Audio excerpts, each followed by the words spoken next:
En estos momentos de tanta contemplación y de tanto aislamiento, posiblemente estamos angustiados pensando cómo vamos a salir de este asunto, cómo vamos a salir de este enredo. Y tal vez para empezar a pensar en esto, lo más importante es entender qué significa tener éxito, qué significa salir de este enredo. Y para mí significa tres cosas. Para empezar, significa que logremos mantener el control de la epidemia. Porque lo que puede ocurrir médicamente cambia mucho dependiendo de qué hacemos. Segundo, que sepamos ser solidarios. Que sepamos que hay gente que en este momento está sufriendo más que los demás, que le está pasando peor, que esto les golpea más. Y como sociedad tenemos que entender que a los demás nos toca ayudarlos a esos a sobrellevar de mejor manera este golpe. Y lo tercero es que tenemos que crear las bases para volver a crecer. Porque este no solo es un problema de salud, también es un problema económico, también es un problema social. Estamos llevándonos un golpe enorme en esos sentidos. Y es importante, desde el control de la epidemia y después de que esta pesadilla termine, haber sentado las bases para que la sociedad no se golpee tanto y para que volvamos a crecer como economía. Y es que esta enfermedad parece hechita para hacer daño, tiene características que hacen que su impacto social y económico sea todavía más fuerte. Para empezar, es una enfermedad que nos obliga a aislarnos. Es una enfermedad que nos obliga a distanciarnos de la gente. Y esto tiene costos por todo lado. Hay muchas actividades productivas, muchas formas de generar ingreso que simplemente no funcionan si estamos aislados de los demás. Que no podemos trabajar si no estamos pegados con los demás. Estar aislados tiene además costos adicionales, hasta psicológicos, pero además tiene un costo para la gente que requiere de atención especial. Y entonces una enfermedad que nos obliga a aislarnos es una enfermedad que de por sí nos va a pegar muy duro. Tenemos que aislarnos, pero no va a ser gratis y no va a ser fácil. Es una enfermedad en la cual los sanos pueden transferirla. Gente que aparentemente no tiene síntomas, o gente que tiene síntomas tan ligeros que no sabemos que esto es lo que tiene, igual podrían ser los transmisores de este virus porque podrían estar infectados. Y por lo tanto no basta con aislar a los que sabemos que están enfermos. Tenemos que aislarnos todos. Y eso hace el costo para la sociedad todavía mayor. Y además, es una enfermedad en la cual algunas personas, desgraciadamente, están en riesgo de muerte y requieren cuidados muy intensivos. Y esto es un problema porque significa que, como la capacidad de la sociedad de prestar esos cuidados no es infinita, como hay límites en cuánta gente puede estar recibiendo este tipo de cuidados simultáneamente, no podemos, como con otras enfermedades, simplemente pensar, pues nos enfermaremos poco a poco y se curarán la mayoría y se morirán algunos. Y no queda otra que hacer. No podemos confiar en la inmunidad del rebaño. Porque aun si nos terminamos enfermando todos, la cantidad de nosotros que van a faltar, si nos enfermamos poco a poco o si nos enfermamos todos a la vez, son muy diferentes. Y por lo tanto, lo prudente que hacer en términos de salud, lo que hay que hacer, tiene un costo económico y tiene un costo social inevitables. Ahora, afortunadamente, por otro lado, hay países de donde salen lecciones que han tenido éxito. Igual que hay pensadores y hay científicos de cuyos análisis salen ideas que sabemos que pueden tener éxito. No estamos perdidos. Aprendamos de esas cosas. Como ya hemos visto, la cantidad de enfermos en algunos países como Corea del Sur o como China baja cada día en vez de subir. Como ya hemos visto, en algunas sociedades no ha sido necesario cerrar todo, porque las cosas inteligentemente llevan a mejores resultados. ¿Qué hicieron esos países que tuvieron éxito? ¿Y qué dicen esos pensadores que nos están dando ideas de cómo reaccionar acá? Bueno, lo primero que nos dicen es lo mismo que nos hemos dicho hasta la saciedad, pero que hay que hacerlo: aislamiento. Son sociedades que se aislaron del mundo, controlando mucho quiénes entran y quiénes salen y tratando de evitar que la entrada y salida necesaria de algunas personas, por ejemplo los que tienen que ver con la carga, se convierta en un riesgo de contagio mayor. Aislándonos entre regiones, que la gente no se mueva de un lugar del país al otro en números tan grandes, porque así podrían estar llevando la enfermedad de un lugar donde está infectado a un lugar donde todavía la infección no ha llegado. Y también aislándonos unos a los otros, distanciamiento social, prácticas de higiene, prácticas de cuidado entre nosotros para que no tengamos tanta cercanía, que puede incluir en algunos momentos que simplemente nos manden para la casa. También algunos países han tenido mucho éxito simplemente generando tantas pruebas de laboratorio, tantos tests para saber no solo si los que parecen tener síntomas están contagiados, sino para saber a dónde más anda el contagio. Que a partir de ahí se puede utilizar la analítica de datos para saber a dónde concentrar los esfuerzos. Haciendo cuarentenas inteligentes, como las capitas de una cebolla. En el centro está una persona que ya sabemos que está enferma, que ya sabemos que está infectada. Obviamente esa persona se cuarentena. Pero también sabemos que esa persona ha tenido contacto con otros. Y esos también se cuarentenan porque podrían ser una fuente de infección. Y vamos identificando en la tercera capita de la cebolla con quiénes tuvieron contacto esos. Tal vez no para cuarentenarlos, pero sí para mantenerlos en observación. Y vamos generando la información de la cuarta capa de la cebolla. Y cada vez que alguien adentro, en las capas de adentro se enferma o muestra síntomas o sabemos que está contagiado, empezamos a aislar las capas exteriores. Y eso nos permite dirigirnos a las personas que realmente están enfermas. Y dirigirnos también a aislar con mucho cuidado a las personas que están en mayor riesgo. Porque las personas que tienen cierta edad, ciertas preexistencias médicas o ciertos hábitos complicados están en mucho más riesgo de fallecer por esta enfermedad que el resto de la población. En algunos países no ha hecho falta que el gobierno ordene las cosas. En Suecia, por ejemplo, el distanciamiento social voluntario funcionó. El gobierno dijo: mejor todo el mundo se distancia, y la gente se distanció tanto que la epidemia empezó a estar bajo control.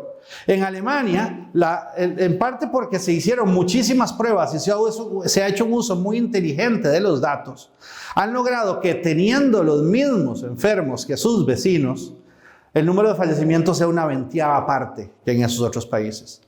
En Dinamarca, cuando llegó el momento de hacer un cierre estratégico profundo de la sociedad, se supieron poner de acuerdo empresas, trabajadores y gobiernos para minimizar el costo de ese cierre y para que aquellos más afectados pudieran ser apoyados solidariamente por los demás.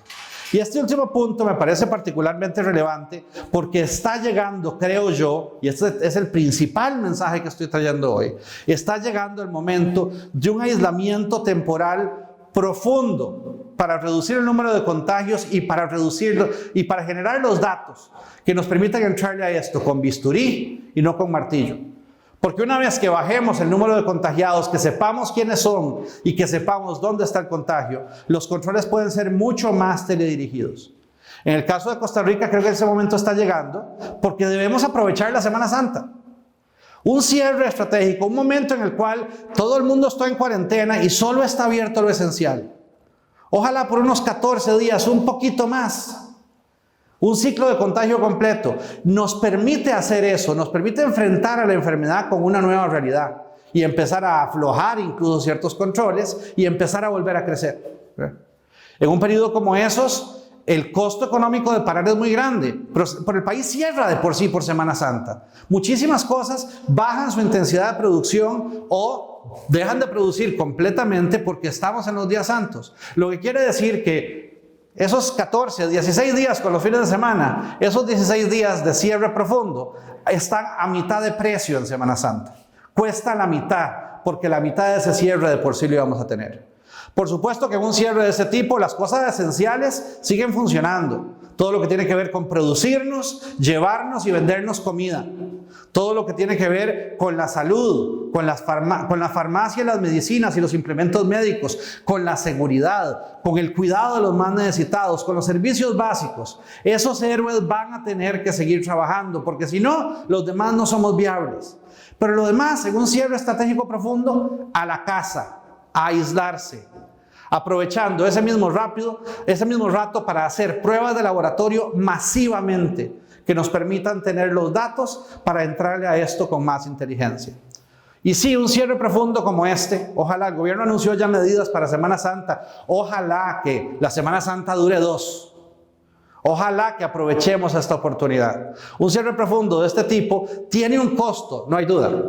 Pero a mí me parece que ese costo es menor en términos de vidas, en términos de empleos, en términos de producción, en términos de costo social, ese costo es menor que seguir en la trayectoria actual, en que los controles no son máximos, pero están a donde están, ya nos afectan y van subiendo por meses y meses. Eso puede ser mucho peor. Así que aprovechemos la Semana Santa para hacer un cierre profundo que nos permita entrar al siguiente capítulo de esta película. Porque el camino que nos falta todavía es más o menos largo. Estamos ahora en una fase de contagio. El número de casos crece. Afortunadamente en Costa Rica la curva se ha aplanado un poquito. En otros países crece a una velocidad muy preocupante. Y no va a ser hasta que hagamos cosas como ese cierre estratégico u otras medidas parecidas que vamos a tener control sobre la epidemia. No va a acabar, van a seguir habiendo enfermos, la enfermedad va a seguir estando ahí, pero por lo menos ya no vamos a ir goleados, vamos a ir empatados con ellos. Y ahí empieza un proceso que algunos expertos ya han llamado el baile, porque bailamos con la enfermedad. Cuando la logramos controlar un poco, baja la intensidad, podemos bajar controles. Eso nos permite volver a nuestra vida un poquito más normal, a producir un poquito más, a salvar un poquito más de empleos. Cuando eso sucede y bajamos los controles, a veces la enfermedad vuelve a subir y los tenemos que subir con ella y tenemos que bailar con ella un rato. Hasta que haya, y ese rato puede durar unos meses, puede durar un año, hasta que haya una vacuna, hasta que haya una cura. Y a partir de la vacuna y la cura, es que llegamos a una nueva normalidad. ¿Cómo se administra ese baile? Bueno, con controles ojalá cada vez más selectivos, más teledirigidos, utilizando los datos y la multitud de pruebas para saber dónde está el problema, para poder entrarle a esto con un bisturí y no con un martillo. Siempre sin tener actividades masivas. Desgraciadamente yo al Estadio Saprissa no volveré por un rato. Hay cierto tipo de actividad que no puede ocurrir mientras no tengamos cura o vacuna. En ese rato tenemos que ser muy cuidadosos para apoyar solidariamente a las personas que entren en dificultades, que van a ser muchos, porque hay mucha gente que en estas coyunturas no les es fácil funcionar. Es muy importante que aseguremos la estabilidad financiera y macroeconómica del país y que aseguremos que tanto el gobierno como el sistema financiero tienen liquidez. Es muy importante que hagamos cambios para ser más eficientes, más productivos y más competitivos justo en esta coyuntura. Que nos llevemos a línea muchas cosas que siempre han sido en papel, que aprendamos a teletrabajar, que aprendamos a funcionar en esta nueva realidad y ser más productivos en esta nueva realidad. Es importante que identifiquemos los sectores que van a verse más afectados, como el turismo, y que le demos apoyos a esos sectores para que esas empresas y esos empleos sobrevivan, pero que esos apoyos sean condicionados. La sociedad te ayuda si vos ayudás a tus trabajadores, la sociedad te ayuda si vos ayudás a tu comunidad. Y es muy importante que nos aseguremos durante el baile que la logística sigue funcionando, que las cosas se pueden mover adentro del país y pueden entrar y salir del país, porque si no entramos en problemas de otro tipo que son mucho más profundos. Mientras tanto, esperamos la vacuna y esperamos la cura preparándonos para una nueva normalidad, porque cuando escampe, las varas son distintas. Cuando escampe vamos a arrancar muy endeudados. Cuando escampe vamos a haber perdido muchas empresas, también tristemente muchas personas. Vamos a haber perdido muchas empresas, algunos sectores enteros van a estar afectados. Porque cuando escampe vamos a estar en una recesión muy profunda. Pero vamos a haber aprendido a utilizar tecnologías que ya teníamos y no utilizábamos y que nos vimos obligados a utilizar ahora.